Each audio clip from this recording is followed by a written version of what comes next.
Hi, thanks for joining me. Jim Melcher for Desert Owl Media. I've long wanted to do something on the lines we're working today, something I call things I wish they had told me about developing black and white. There are just so many resources you can follow to get information on how to learn to develop black and white film. There are fewer high schools you can learn to do this at anymore. I think a lot of people back when I was in high school, if they were ever going to work in a darkroom, that's where they got their start. And then there were many more home darkrooms back in those days too, and you could have a friend show you how to develop in the darkroom. Now, a lot of us do not have those in-person resources, and so we've relied on books, we've relied on articles we can find, we've relied on YouTube videos. I learned a lot. Some of my most important learning on developing and printing has been from YouTube. But there's just a couple things that I've learned in the time I've been doing this, and I've only been doing it for about, I think, something like 8 or 9, maybe 10 years. So I thought I would put my thoughts together, and this will be useful, I think, if you're just starting, or maybe if you're only thinking of starting to develop black and white, because just getting some of these extra pointers might get you over the hump. So at the beginning, the first thing I think you're going to want to do is to decide, you should know what film you're going to use, and you should know how you want to expose that film. But the next thing you're going to want to do is decide what developer you're going to use and how long you're going to leave it in the developer. Most of these resources I use are probably pretty well known, but I thought I'd put them all here. I usually go first to the massive dev chart. There's an app you can get for your phone. When I talk about apps, it's always going to be iPhone. I assume for the other various phones that you can get these apps to. A website called Digital Truth has this thing called the massive dev chart. On your phone, you're basically picking your film, you're picking your format, then you go down a list, you pick a developer, and then you're telling the developer what you shot the film at. Did you shoot it at box speed? Did you shoot it at some other speed? And then there are some suggested times. Usually, I think on massive dev chart, there's usually just one option from there. I don't think I've ever been disappointed with any time I've gotten from any of these sources. So you have to be more picky, I think, than I am to be disappointed with what you find.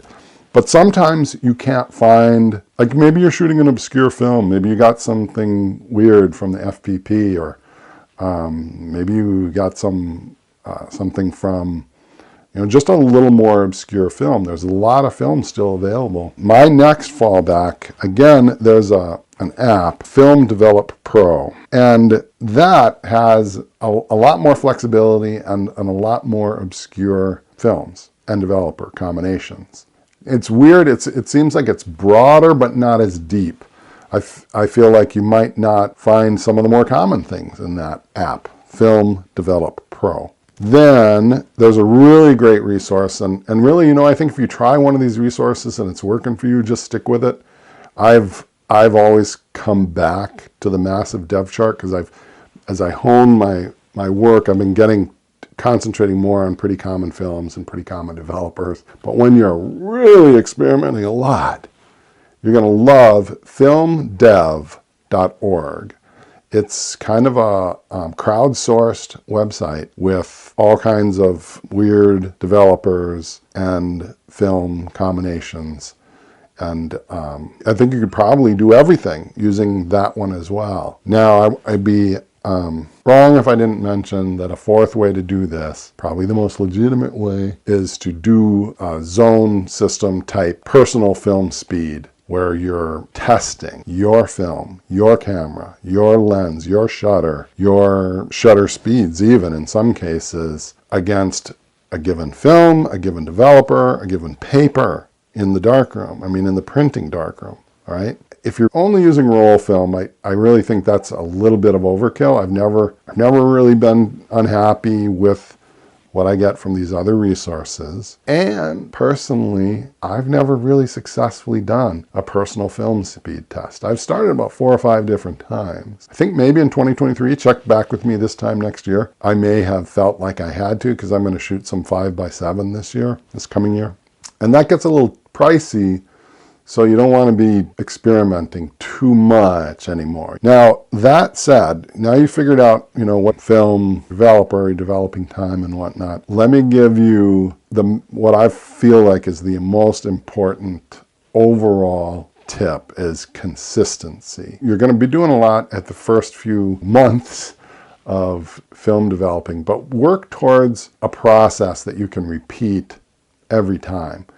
Even though we're not talking about sheet film and large format and where you really have an expensive experiment going just to develop this one sheet, but even though it's not that, you're going to want to know when something goes wrong, what possibly varied between your previous time and this time. And as you alter things, you're going to want to be able to just alter one thing, like, oh, my fixer was exhausted, oh, my developer is in the bottle too long, whatever, right? I mean, I put in the hypoclear before the fixer. You know what hypoclear does when it gets on that film? Clears it. There was nothing on it. So you got to keep the order correct. Mark your bottles very clearly. So consistency. Even how you pour your chemicals into the tank, try and do it one way. Now, I would always be like, well, when do I turn the timer on? Well, I tried to get it so I could do the timer starting just at the right moment when I knew the stuff was partway in there wet or whatever. Your timer is for when it's all in there. Hit the timer and start it. You're not trying to time anything else. When all the fluid's in there, start your timer. And do it that way every time. If it seems like you're overdeveloped, well, you can take 30 seconds off your time to account for all the fiddling. You can adjust the timer. Don't adjust your method of when you start the timer. Start the timer when the fluid's all in. There's not a lot of direction on some of these little fine points. So that's what I'm trying to do, is give you some of the goofy little fine points that you wouldn't have thought of. One more thing before you get into the process itself. So water. Are you going to use distilled water? Let me just say, to try and dispel your fears in that regard, that where I live, we have pretty hard water. And I've got a water softener, but I feel like I can get streaks and stuff on my film when it dries. So I think all the water I use has some issue, okay? But if you're being consistent and you're getting results, you shouldn't have to vary your water to improve your results or to keep your results getting that quality. You shouldn't have to vary it. If you're not getting good enough results, you might have to. The water coming out of your faucet might not be what it needs to be, and you might have to invest in some distilled water, but don't fret about it. I mean, I think I got really crummy water here, and it works. So, all right.